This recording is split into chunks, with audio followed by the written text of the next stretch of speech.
Toshao Timothy Williams, thank you so much for meeting with me this morning so that we can speak and possibly reflect on the recently concluded inaugural Biodiversity Alliance Summit. Now, I know you would have had an opportunity to be a part of that summit, and I'm sure that you would have listened to and thought about all that was discussed. Can you share with me your thoughts on the potential benefits that this summit would have on the community of Aishalton and, of course, by extension, the hinterland regions? Well, firstly, thank you for having me here. A pleasure. And I'm always happy to share the works that we do and development and everything that happens. The Rupununi is a part of Guyana. Aishalton is a part of Guyana. And if when given the opportunity, I'm always ready to share of what is that part of Guyana doing. I'm here as part of a group of two shows. We are part of the South Rupununi District Council. We represent all of the villages, well, majority of the villages south of the Kanukus. Um, the organization, the district council itself, has been working for many decades on many stuff. One of it being conservation, biodiversity protection, and at the last NTC, we did made had some presentations on the work we do, the council does, and based on this, we would have gotten an invitation, official invitation from His Excellency, and hence we're here representing and presenting the works that we are doing. Well, our intention, our objectives, what we want to see. We endorse everything that the this summit, the Global Biodiversity Alliance Summit, has projected, and we're happy that very proud that our country is taking this lead. What we see ourselves doing is we've done a lot of groundwork already. We've done a lot of research. We've done a lot of community work. Have a lot of information. And one of our key objectives is to share this with the government so that we hope that the works that we do influence um, policies and national development plans. Noting that we did a lot of work and we see all this partnership, this part of this partnership is how we can get that information aligned with the plans and strategies of the government. Yeah, so yeah, I think in a nutshell. You would have spent most of your life in the Rupununi regions, Aishalton to be exact. However, I'm sure you would have witnessed the progress in terms of transformational changes that are happening throughout the hinterland. Would you say that President Ali and his government would have provided meaningful support to the Rupununi regions over the past 4.5 to 5 years? The government has been, for all of the villages, one of our main supporters, our funders. So we must acknowledge all of that. I would say yeah, majority, but of course he's the president, but there's only so much he can do. But we look forward to all of his plans. He has really good plans, and we look forward to achieving those plans and goals of development in all aspects of our society. The Rupununi region has been recognized as one of the places with strong initiatives that are focused on youth empowerment. With you being a young leader yourself, what would be your advice to the people of Aishalton and by extension the hinterland regions as it relates to further empowering themselves and each other? Well, yeah, and I'm saying this proudly, and the Rupununi has taken a lot of initiatives, 4 steps, and I'm proud to be part of that, and I'm proud to support the work. Um, to the young people, who not only young people, but the older people has been the backbone of what we are now continuing from what they have done. To the young people, I would say, continue making us proud, continue with all that you are doing, and if there's new potential, or there's potential for new efforts, new initiatives, why not? Why not? You always try it. If it's a fail, you'll always learn from that and make the next project better. Let's talk a little bit about LCDS and the significant impact that it would have had on the indigenous communities. To show you being a part of the hinterland, can you speak to the benefits that the funding would have had on your community as well as the other indigenous communities throughout Guyana? Well, yeah, I would have inherited my new leadership and the council. We would have inherited lots of funds under the LCDS initiative. And from the, we must commend the past two shows as well, who actually, it's through their leadership that this became a reality. And we're just, continue what they left off. And we hope to do many good things with it. It has been a big source of resource of funding for a lot for most communities. Prior to to that, we would have benefited from government funding, of course. We also partner with civil society for small funding, but as mentioned, the government is one of the main funders of development in the communities. Uh, we well, for I can talk for my community and a few communities that I visited and been part of their plans. We we look at priority areas for not like for needs, and then we look at in terms of what is the priority areas we need in terms of development, and based on that we come together as a community and we facilitate those discussions and we choose what we want to invest our monies on. But as of lately, we have a heavy focus on livelihood projects that would try to invest that money so we could empower our local economies and of course our people indirectly at the end of the day.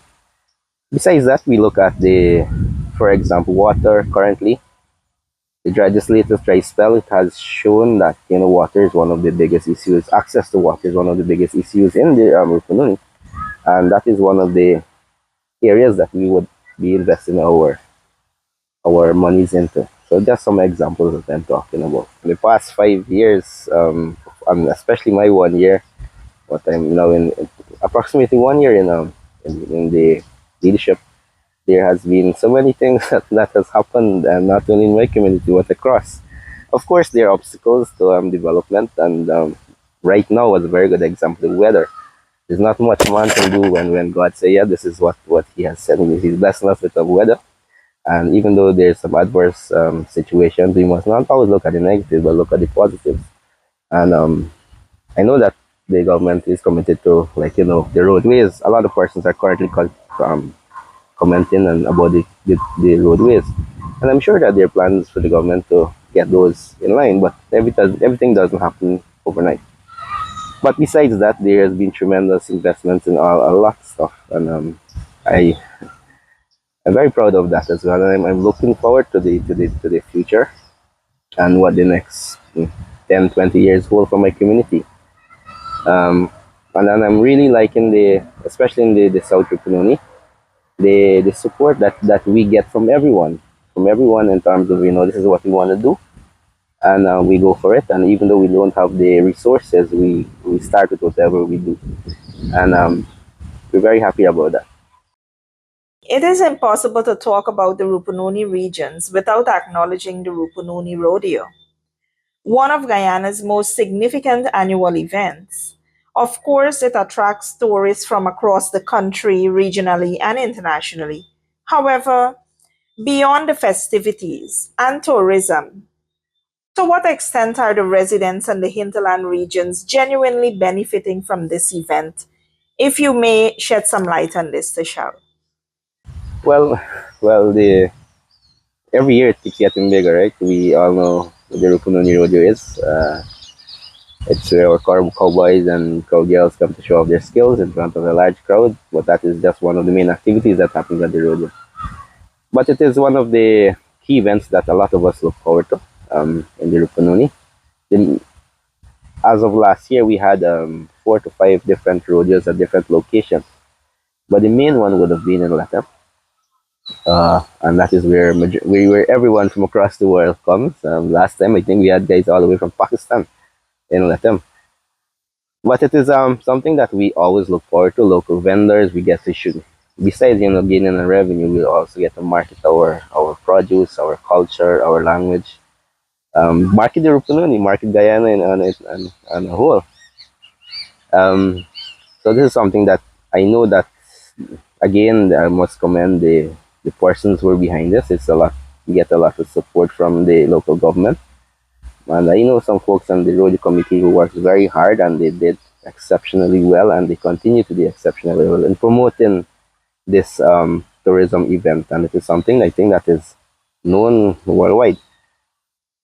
Um, but I know for sure it will get better every year, uh, and there has been huge support from all, especially this private sector, for this as well. For the other rodeos that happen, rodeo events that happen throughout the region, they're also growing in popularity as well. It's just a smaller reflection of the big one that happens in Latin.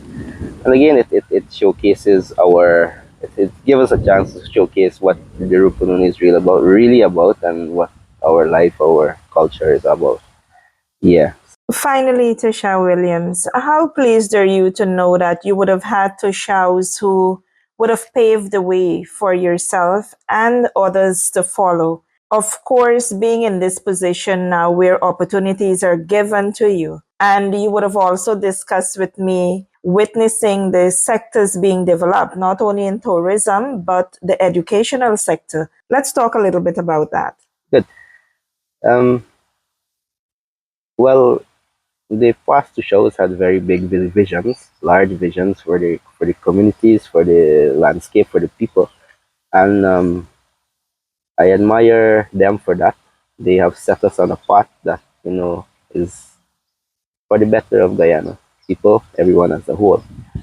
And it is our privilege, my predecessors and the present two shows. I'm part of the team now to help us realize those dreams as two shows. And while the older folks may not have been able to write or read, they had a loud voice. And now we're the persons able to write or read. We're putting that voice into action. And we have many plans for our people, our landscape, and plans are not selfish. It will be beneficial for the entire Guyana. Mhm. I know you would have also talked about the educational facilities that Yeah, are now in your communities and throughout the hinterland. Can you speak to that? yeah. So one of the biggest dreams of our foreparents, our past leaders, was having education in our communities and our village directly benefit us directly, and not only that, our people being our villagers, our residents being educators as well. And now that dreams has become a reality, and it's not. It is to the past, the visions of our leaders and the actions of our past shows, and we now have secondary schools. And this year alone, we're going to have 3 additional secondary schools in 3 separate villages, which is a big plus for us.